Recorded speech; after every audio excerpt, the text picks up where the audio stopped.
Thank you, Premier. Are there any questions? Leader of the Opposition. Thank you, Mr Speaker. My question is to the Premier. Premier, one of the authors of the model used in your roadmap, Professor Tony Blakely, has said of your trigger point for easing restrictions, an average of 5 cases a day over 14 days, quote, "It is too stringent in my view." Premier, why won't you listen to the author of your modelling and change the 5 cases a day trigger as Professor Blakely has suggested? Well, I just remind the members asking questions to direct questions directly through the chair, not directly to other members in the House. The Premier to answer the question. Thank you very much, Speaker, and I thank the Leader of the Opposition for his question. And he's right to point to the fact that there has been a rigorous modelling exercise undertaken by not one but 2 universities, not one epidemiologist but multiple, not one data scientist but multiple. It is one of the most extensive modelling exercises that's ever been undertaken in public health or for any other purposes in our state. Now, Mr Blakely and anyone else is entitled to have their own views. They're entitled to have a difference of opinion with their colleagues and peers, with the government of the day, with any Victorian. But at some point, though, Speaker, you put those 1,000 variables into the model, you run the model, and then you have to make a fundamental acknowledgement. This is not a doctoral thesis. This is not an academic exercise. This is not some theoretical thing that you can be off in a university, as learned as you might be, and have an endless speculation on chance and inputs and variables. This is live, it's real. At some point you've got to call time and put a plan in place, and that's exactly what we've done. I will just add this point. So disappointed is that particular person that he remains engaged and involved. We value his opinion, and we will continue to do so. So the inference in the Leader of the Opposition's question is plainly wrong. Order.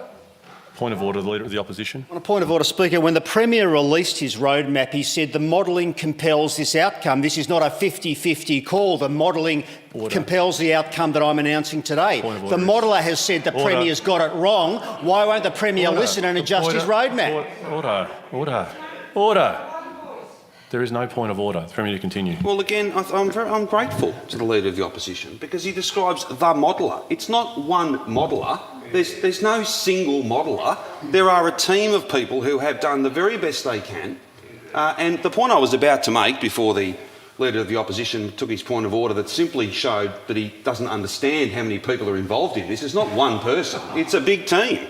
And we're grateful to all of them. And as with big teams, and I'm honoured to lead a big team, there'll be, of course, different views, different opinions. There can sometimes be lots of different views and different opinions even in the smallest of teams. Even in the smallest of teams. But what I would say, Mr Speaker, is this. What I'd say, Mr Speaker, is this. We've always been clear, both myself, the Chief Health Officer, the Deputy Chief Health Officer. Data beats assumptions. Data beats assumptions. The actuals always beat the presumptions and assumptions that you make, and that's why the model will reflect the contemporary conditions, numbers, the narrative that sit behind those numbers. The epidemiological picture evolves, it's not static, and so too will be the model that underpins the government's science-based decision-making. Not the approach of others, which is to open up too much too soon and not be open for long. Call the Leader of the Opposition on a supplementary. Thank you, Speaker. Under the Premier's roadmap, Victoria needs 14 consecutive days with no new COVID cases to move to his last step. The last time New South Wales had even 2 consecutive days with no new cases was the 11th and 12th of May. But that state has successfully been able to reopen its schools, its businesses and its daily life while keeping COVID numbers at around 10 per day. Premier, why are you condemning Victorians to remaining locked down by imposing completely unrealistic trigger points? Well, I'll just remind the Leader of the Opposition again, the last part of that question needs to be directed through the Chair, not directly to the Premier. The Premier on the question. Thank you very much, Speaker. The assertions by the Leader of the Opposition are completely at odds with the facts. You can't hope to keep these numbers low until you first get them low. And comparisons with New South Wales, whilst the Leader of the Opposition is free to make those comparisons if he so chooses, failed to recognise the amount of community transmission, the pattern between large households, the chains of transmissions between large households and high-risk workplaces. The conditions are not the same. They are not the same at all. And the utility of the comparison is as limited as the understanding exhibited by the Leader of the Opposition. If only shouting worked against this virus, we'd have this one out on the front line. Order. On a minister's statement, I call the Minister for Mental Health. Thank you, Speaker. And I rise to update the House on the impact of the wildly infectious coronavirus on the demand across our mental health system and indeed how the government has sought to respond to this demand and support Victorians who are doing it tough at the moment and whose sacrifice and hard work we acknowledge. We have seen the data that comes into the state system pleasingly remain steady since we announced the stage 4 lockdowns and even more pleasingly decrease in some areas. All of which shows that the almost $200 million worth of new investment we have made in our mental health services is starting to show an impact in staying ahead of the second wave of increased mental health demands. And indeed, most pleasingly, although any suicide is a loss, particularly when we know that our national suicide rate runs at 3 times the level of the road toll, I am pleased that the coroner's now monthly reports show indeed that there has been an ever so slight decrease in suicides compared to the same period last year. We know indeed that presentations to our mental health system through our partners in Beyond Blue and Lifeline have increased dramatically. But we also know that as of the 7th of September, the most recent figures show that 26.7% of increase in the number of young people compared to the same 6-week period for the previous year have increased for self-harm and suicide ideation. This, however, is down from 33% from the month before. 10.5% increase in all people presenting to emergency departments for intentional self-harm is about the same as it was previously. There are other measures which the Premier releases in his briefings, and I urge all Victorians who are seeking support to reach out and get it because it is there and starting to impact. I call the Deputy Leader of the Liberal Party. Thank you, Speaker. My question is to the Minister for Education. Parents want their kids back at school for the first day of Term 4, which experts say can be done with a COVID-safe plan. Why is the Minister insisting on keeping so many of our kids away from school until at least the end of October or possibly even later? Call the Minister for Education. Thank you, Speaker. I thank the Deputy Leader of the Liberal Party for her question. And can I begin by saying what we all agree on? What we can all agree on, Speaker, is that we want our children back to face-to-face teaching. Every single member of this chamber, every parent in this chamber, every parent in the Victorian community can agree on that. We want our children back to face-to-face teaching. But where we differ, Speaker, where we differ clearly is that those opposite are advocating for a return to school that would put at risk a third wave, that would put at risk a spike in cases. On this side of the House, Speaker, we are taking the advice of public health experts. The decisions that have been made in regards to school right through the course of this pandemic has been based on the risk of movement of people. So at all stages, as we can return students to school, as teachers and staff can return to school, it's been on the basis of staggering cohorts. We were never going to be advised by public health experts, by the modelling, that from day one, all at the same time, 1 million students, their teachers, staff, parents and carers moving around the community can return to school at the same time. So just like we did in the previous move from remote learning back to face teaching, back to face-to-face teaching, we're doing so in a staggered way and identifying the cohorts of kids where we most need to move them from learning from home to going back to school. And that is obviously the littlest kids, preps, grade 1s, grade 2s. It's hard to learn from home when you're that small. And then at the other end of schooling, our senior students, years 11 and 12, VCE and VCAL. And thirdly, students with a disability, particularly our special schools. The remainder of students in Metro Melbourne, grades 3 to grade 10, will move immediately back to face-to-face teaching the moment we get advice from the public health experts that it is safe to do so. Not a moment before, Speaker. What those are advocating on the opposite side puts at risk a spike in numbers. We will move in a safe and steady way, whether it's workers on site or whether it's teachers and students at school. Call the Deputy Leader of the Liberal Party. It's clear that parents of students between years 3 and 10 have had their timeframes for return to school pushed out to the never never. It's very clear. While Victorian kids have been denied face-to-face schooling, the Department of Health and Human Services data shows Victoria has recorded a 33% rise in kids presenting to hospital with self-harm injuries when compared to a year earlier.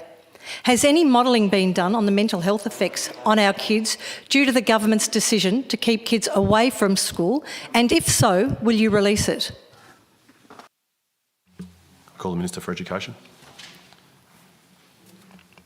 Thanks, Speaker. And I again thank the Deputy Leader of the Liberal Party for her question.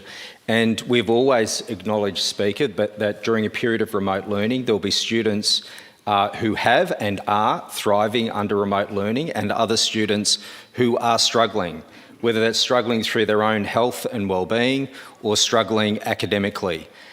We are seeing across the board, if you look at the absence data, the attendance data, we're actually travelling pretty well when you compare to the same period, terms 2, term 3 of last year. But there are cohorts of kids that are struggling, and whether that's in regards to absences of highly vulnerable children, whether it's in regards to... Point of order, the Deputy Leader. The question to the Minister was clearly about any modelling that's been done on the mental health effects. So I ask in the last 15 seconds if you could ask the Minister to actually answer the question. Well, it was a long and broad question. The Minister's being relevant to it. Speaker, if the Deputy Leader of the Liberal Party bothered to do her job, she would realise that there's been the public release of reviews into remote learning, which have identified both the positives and negatives of the impact of COVID-19. Order. On a Minister's statement, I call the Minister for Education. Speaker, I rise to update the House on how, despite the challenges of COVID-19, the Andrews Labor government continues to deliver the vital school infrastructure the state, students, staff deserve. Speaker, our $7.2 billion school building boom is delivering more than 1,460 school upgrades, 100 new schools by 2026, and supporting more than 7,500 construction jobs for Victorians. Speaker, all 9 established areas projects totalling over $130 million have had their architects appointed, with the first of these projects to be released for tender in October. This includes Strathmore North Primary School in the Assistant Treasurer's electorate, Avondale Primary School in the Minister for Public Transport's electorate. We've recently closed tenders for 14 new schools opening in 2022. This includes Endeavour Hills Specialist School in the Minister for Women's electorate, Greenvale Secondary School and Calcallo Common Primary School. The additional stages for Saltwater Peter 9 in the Attorney General's electorate, Doherty's Creek Peter 9 in the member for Tarneet's electorate, the Treasurer's electorate. That'll shortly be going for tender and builders are expected to be appointed before Christmas. For those opposite, the member for Evelyn's electorate, despite no investment by the previous Liberal government, the Andrews Labor government is delivering the next stage of upgrades for Lilydale High and Lilydale Heights College, with architects appointed for both. In Ripon, there was no investment at Miners Rest Primary School under the previous government.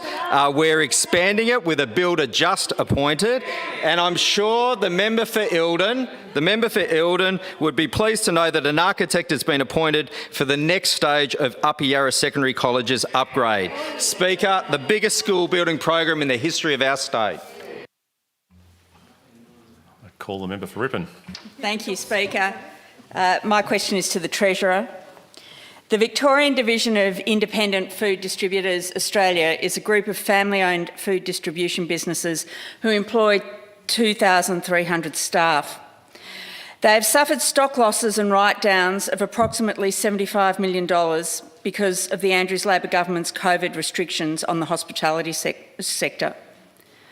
Will the Treasurer waive payroll tax for this financial year to help these businesses offset their losses rather than just defer payroll tax? Call the Treasurer. Thank you, Speaker, and I thank the member for Ripon for a question. This government is putting in place the most substantial package of assistance to business that this state has ever seen. $6 billion worth of support and assistance. Of course, those opposite will no doubt want to try and find issue with the fact that we are putting as much into business as is possible given the resources available to the state. Let us be very conscious of the fact that we are seeing declining revenue base of the state. As we are seeing this happen, nonetheless, the state continues to make the biggest single contribution to the well-being of business, to the support for business during this difficult period as is imaginable. We have put in, of course, the $12.5 billion worth of support, not only the $6 billion to business, but on top of that, $6.5 billion worth of support to the community and, of course, fighting the pandemic effort. So this constitutes something like 25% of the own source revenue of the state that is being directed towards the well-being of business. That is the effort that this government is mustering, and it's mustering it in a way that has never been seen before. But if you consider the level of effort and engagement that this government is putting through our efforts to assist business, there is daylight second. Our historic support measures, of course, are estimated to be about 6% of the size of the Victorian economy in the June quarter alone. That's the enormity of the contribution. Yes, we have a measure of initiatives, whether they are payroll tax deferrals, whether it is the provision of cash grants to companies who have, in many cases, not even paid payroll tax. In addition, we are providing cash grants to companies who have been most adversely affected by these arrangements. And as a consequence, we will continue to work positively, cooperatively for businesses to give them the opportunity to make it through to the other side of what constitutes an event that will have profound impacts upon our economy. But this government will be there every step of the way. This government will be making the decisions that are necessary to protect the well-being of the community, but also to assist businesses to grow and prosper on the other side of this event. Member for Ripon. Thank you, Speaker. Yesterday's ABS employment data shows 188,000 Victorians are out of work, and Victoria is the only state continuing to lose jobs while the rest of Australia recovers. How is it that slugging Victorian businesses with a double payroll tax bill will get these 188,000 people back to work? Call the Treasurer. Well, of course, we will continue to find ways to assist business, and I don't believe, unless the member for Ripon intends being churlish, to dispute the fact that these measures that we've put in place are nothing short of unprecedented and substantial. Of course, a member for Ripon would understand that the first thing that we are told by business that they need assistance with is cash flow support. Cash flow support to help them make their way through this. Now, those opposite might try to advocate that we open up too early, and the practical consequence of that will be to cause major and irreparable harm to business. Treasurer, resume your seat. Order. Order. Member for Ripon on a point of order. Thank you, Speaker. I asked the Treasurer about payroll tax, not about alternative approaches to managing the pandemic. I asked, will these businesses have to pay this twice next year, and how that helps getting people back to work? He was not being relevant. Order. The question included information around information on the 88,000 Victorians out of work. Treasurer to continue is being relevant to the question. Treasurer has concluded his answer. On a minister's statement, I call the Minister for Community Sport.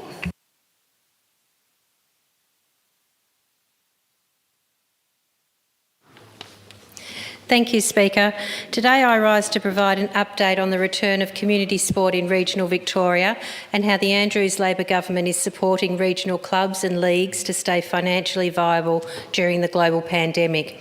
With regional Victoria moving to the third step on the roadmap to reopening, this means the return of community sport in regional Victoria.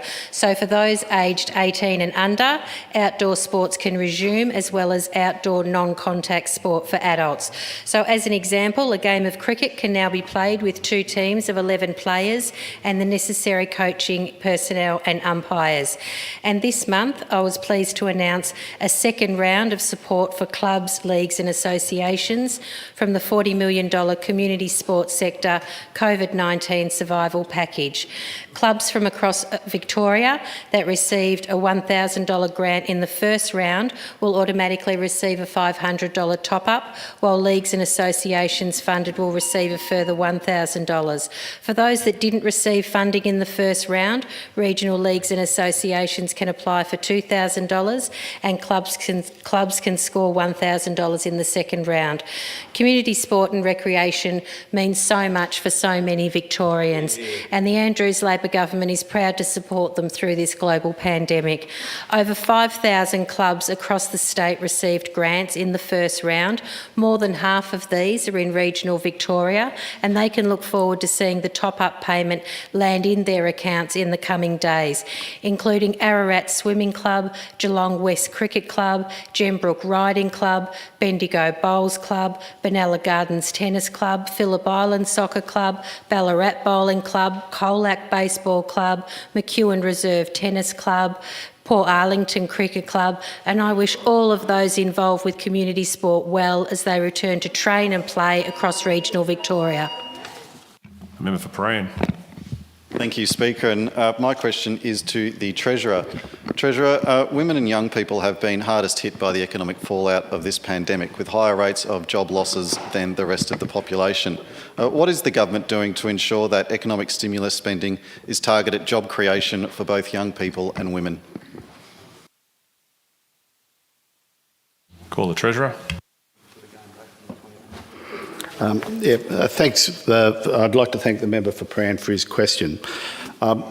There is no doubt, and he's absolutely correct to say that this pandemic has affected cohorts of the community in different ways, and there is also no doubt that women, young people and the unskilled tend to be those that have been hit the greatest as a consequence of this.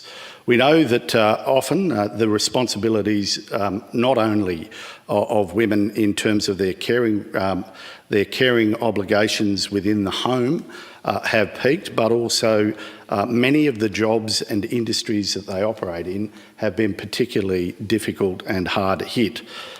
We've been very conscious of this as the government is putting together the processes of reopening, and indeed the Premier has on a number of occasions made it clear that we're seeking as best we can to get as many female occupations back into work so that there is a sharing of the opportunity as the opening up improves, and that will be very much a focus of what we do. In a broader sense, what the government is doing is recognising that the effort and the investment that will need to be made going forward will be a central theme of our budget, our economic recovery. And it will be, as the Premier has indicated, focused very much on jobs. And of course, those who've been most adversely affected as a consequence of employment loss and opportunities have been women. We've seen in the latest ABS statistics something like a 5%, slightly less, but around about 5% drop in terms of hours worked. And that is a demonstration that the entire community has seen a falling away of economic opportunity. From the government's perspective, we will be focusing very much on jobs and skill acquisition so that, of course, on the economic upswing, there will be opportunities for women, for young people who, of course, will bear the long-term brunt of this economic event because, of course, there will be a need to get them into employment and give them the opportunity to reconnect with the world of work. Supplementary question, the member for Prahran. Thank you, Speaker, and I thank the Treasurer for his answer. A recent report by the Australia Institute found that government investment in education, healthcare and social services was the most effective way to create jobs overall, but most importantly for women. Will the government invest in long-term secure jobs in the caring economy as part of its economic stimulus spending? Call the Treasurer. Thanks very much for the question yet again. And look, the government recognises that we will need to make investments in these areas. If you look at our long-term history of investment, we have continued to make more and more investment in our caring communities and caring industries. If anything, this event has demonstrated that a continuing of that effort and an improvement in that effort will be required, and we will do it. We will invest in skills and we will very much be conscious of the fact that women and young people have made a disproportionate contribution towards the fight against the pandemic, and they will be a central focus of the government's efforts going forward. On a minister's statement, I call the Minister for the Prevention of Family Violence. Thank you, Speaker. And I rise to update the House on the Andrews government's efforts to support victim survivors of family violence during this coronavirus pandemic. Over the last 4 years, the Andrews Labor government has invested about $2.9 billion to rebuild our family violence system, more than every other jurisdiction in Australia, including the Commonwealth, combined. However, Speaker, we know this pandemic has created additional challenges: increased anxiety, social isolation, financial stress. We know that these can be exacerbating factors. We also know that with fewer social and community touch points, the victim survivors are potentially less able to reach out for help when they need it. And this is why we've invested an additional $58.4 million for crisis accommodation, for specialist support for people experiencing family violence and sexual assault as well, and primary prevention campaigns in response to the pandemic. This funding means service providers can better meet the increase in demand, but also the complexity of cases that service providers are currently seeing come through their phone lines and doors. But it also means that we have available more flexible support options, such as online chats and video support.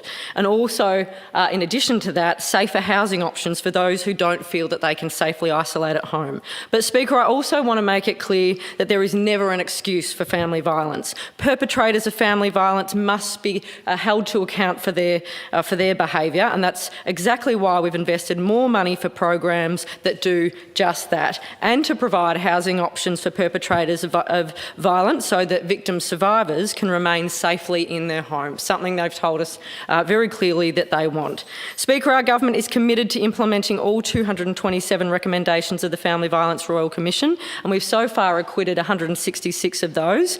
Government is about leadership in good times and in bad, on simple issues and on complex issues. And the Andrews government has never shied away from difficult reform. We don't have a too hard basket. We know that what is difficult is also often important. Leader of the Opposition. Thank you, Speaker. My question is to the Minister for Consumer Affairs, who I don't believe is in the chamber, so I understand the Premier is taking questions for the Minister. Premier, Melbourne's real estate market is currently in chaos because of the Andrews Labor government's handling of the COVID-19 crisis and the associated restrictions. Emma Nichols and her husband sold their family home earlier this year, with the 4-month settlement now looming. Under the current restrictions, Emma is unable to inspect a property to either purchase or indeed even to rent. With a husband and 2 children under the age of 4, Premier, what do you recommend Emma and her family do to avoid becoming homeless? Premier. Well, firstly, thank you to the Leader of the Opposition for his question, and I will forward his question to the relevant minister and have her respond in writing. On the issue of the circumstances of the individual that Leader of the Opposition cites, if he provides me with the information, details of that person, I'll have somebody from my department or another government agency contact that person before the end of today. Supplementary question, Leader of the Opposition.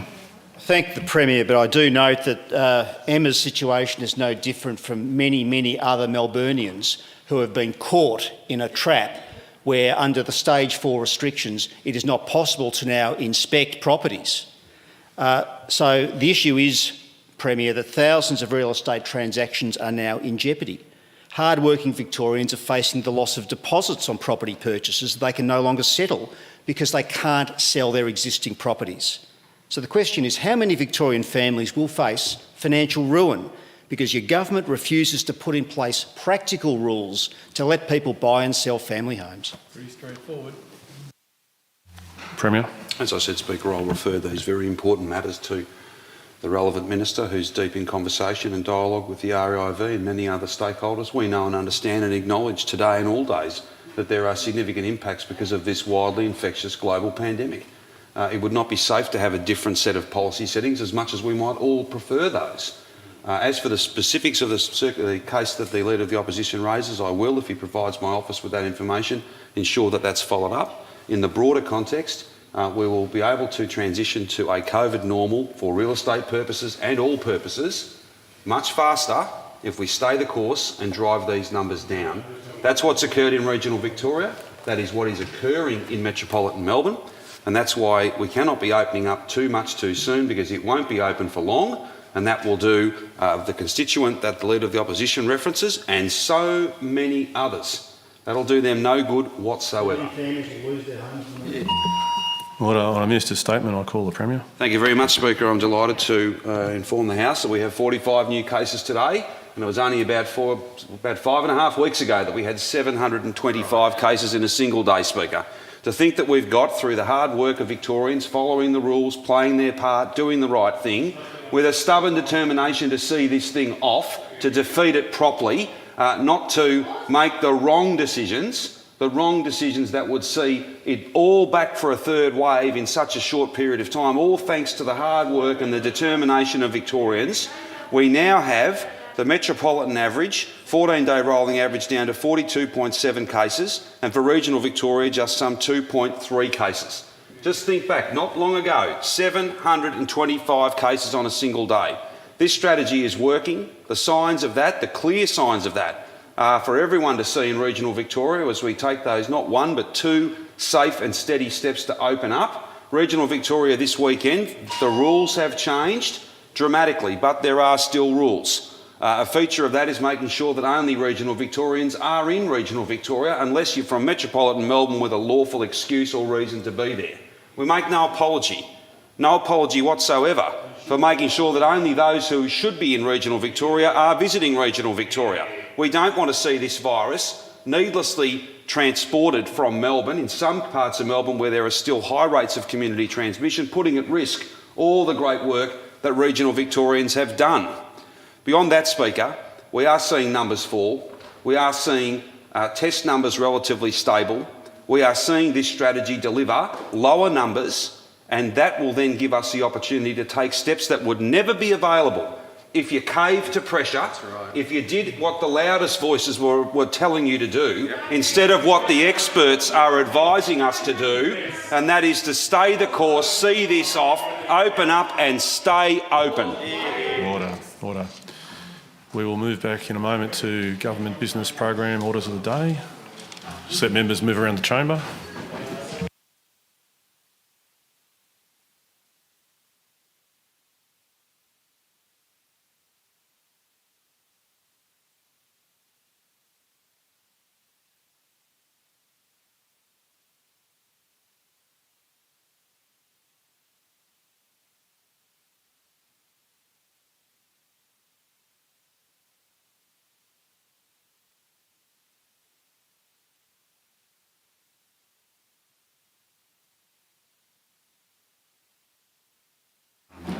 Well, we're resuming debate on the COVID-19 Omnibus Emergency Measures and Other Acts Amendment Bill 2020, and the member for Mornington has the call. As soon as I get my glasses on, Speaker. Thank you. And find the point I was at when I was interrupted. Rudely interrupted, exactly as the member for Roeville. Thank you. I was going to say Scoresby mentions. What I was asking, Speaker, before the lunch break was when was the last time we seriously examined a bill beyond the second reading stage? Certainly that has not occurred in this parliament. Once or twice it may have gone into consideration in detail, but only for 30 minutes, 40 minutes, 50 minutes, that sort of period. Then it goes to the guillotine and it goes through without any change. There is no genuine opportunity to examine legislation in this House. There is no genuine opportunity to do what the community expects us to do. And no doubt people will say, well, you lot were the same. The fact is this government has been in power for 17 of the last 21 years. The 4 years they served in opposition, they refused to engage in any discussions at all to reform the House, the way the House operates. Refused point blank. In 21 years, the opportunity to examine legislation, to hold the government to account, has been steadily and seriously eroded. In theory, as some members at least will understand, the second reading debate is the opportunity to address the principles of legislation. But in this House, it is not the first part of the process, or technically the second part of the process, it is the only part of the process. In time of crisis, the way the Westminster system is supposed to work, the way it's working in the federal parliament, the way it's working in the Queensland Parliament, the New South Wales Parliament, the way it's working in every parliament except this one, is to have the government working collaboratively with the opposition to craft a consensus, to craft a broad coalition. That has not happened in this state.